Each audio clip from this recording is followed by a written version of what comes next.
You know, Dr. Samura, first things first, let's just clear this thing. What is this thing about you? You know, when I watch some of these videos and seeing these people going crazy, I'm like, what? It's like a magnet. You have this thing with people, you connect with them. Sierra Leoneans across the globe, from all walks of life. From that powerful Mamidong na King Jimmy and that to the elitist in society. What is this thing that people are so drawn to you? You know they able forget blow blow. You know they come go much pass if you don't get peace of mind. What is this? That's true. I think for me, divine intervention. We go down, choose you, for let you lead the people, them, let you do something for the betterment of the people. It provide all the avenue. We go make you connect to the people them. And then once the people then find out that you are honest, you are sincere, you have a human face, and you believe in what they are sent to you, and then believe say where you come, you go work with them for improve their well-being. I think that's a very big attribute where you don't get. Absolutely, and it's like you said, it's a divine intervention. It's a beautiful thing, and that is it brings me to the point where we want to say to you, Dr. Samura Kamara, coming 2023, we don't know, you are just an aspirant of the APC. Yeah. Maybe you will become the presidential candidate because we know there's other people vying. We just want to make that clear. But if you're elected, for become the flag bearer of the APC, there is a lot of work at hand. The task is enormous. Indeed. We've retrogressed. You would agree with me. We've gone backwards in terms of everything, in terms of fostering peace in the country, developmentally, everything. Dr. Samara, I have one question for you real quick. Tell me what it's like. What's it like when you guys were in government, former President Kroma, where we talk about subsidy. You guys remember there was a video that I put up the other day from the BBC. We want to fall out with IMF because they want to take away subsidies from rice. They want to take away subsidies from fuel. They want to increase taxation. President Kroma out of Kumrat. He said, no, I'm not going to do that, Andy, because my people go suffer. What's it like in a government when you face with those situations for make those tough choices there? I think now two things we peculiar to Sierra Leone, where every manager of the country, of the economy, any aspects of the economy for understand. As of today, Sierra Leone is still recovering from the legacies, the bad legacies of 11 years of war. And therefore, every time as a manager of an economy, as you interact with the people, in your mind, you always understand that there are certain factors that led to the senseless civil war, politically, economically, and socially. And therefore, what you don't want to do is to go back to those factors which you had clearly described as factors that actually led to the war.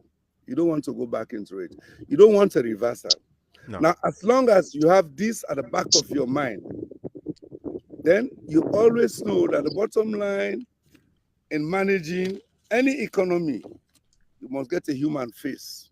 You call it the international politics as a human face, which means your utmost objective is to care for the people. Yes.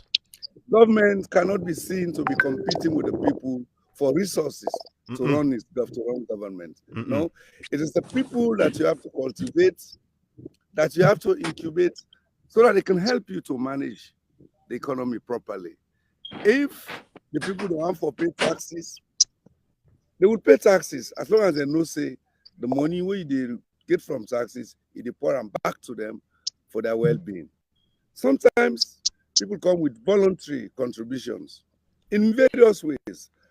There are Sierra Leoneans, I know a lot of Sierra Leoneans in diaspora who have been in Sierra Leone and have tried to bring about voluntary programs in energy sector, in water sector. As a government, you have to encourage these philanthropists. They're not doing it for profit. So once you encourage that, what it means is that you are creating what we call fiscal space for you to do bigger things, bigger interventions. So it's about encouraging everybody to be a good partner, inclusive partnership. An inclusive partnership, particularly for a country like Sierra Leone come off from war, not only mean the appointment of people in executive positions, no, What it means is that you allow Sierra Leoneans who want to do business in a comfortable manner. Sierra Leoneans, we want to be farmers. You encourage them. You provide what it takes for them to get better yield, a better rate of return in their farming. Any two person want for do. You know, Doc, Other than you know why I ask you this question about the subsidies? You know why I ask you, and I really want to stay within that line of space, because some people not be understand. What till we be get that ending? I was one of those people we don't understand that. Yes. So we take things for granted. Then now we see war for on Ukraine 2 days. The government has increased fuel price automatically. It's like they were waiting. When other countries along the globe, even Joe Biden say, you know what, we're going to try to cushion the burden. That is why. So is governments looking for opportunities to increase price, or when things like that happen, you get for manage for cushioning them? Because Doc, 10 years of former President Kuruma, fuel was only increased once. SLPP has increased fuel 4 times in 4 years. And we had war in Afghanistan. We had war in Iraq. We had war in Syria. APC could have increased the prices. That is why I want to stay within that subsidy, Doc. I want to let the average mommy break out to them.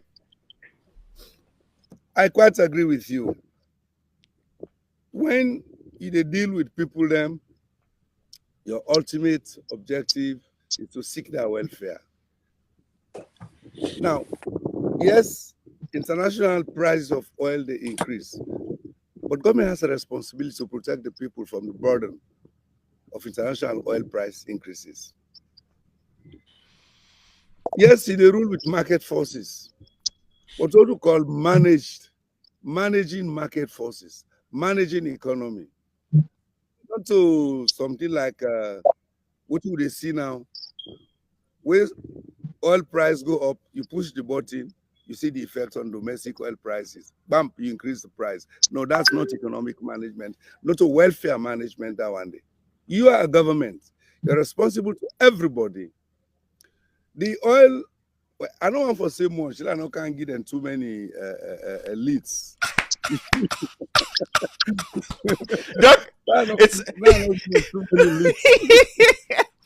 the bottom line is that they are not managing with a human face. This is what happens when you come to power and not consult with the existing government. You just drive everybody out for can't feel them in.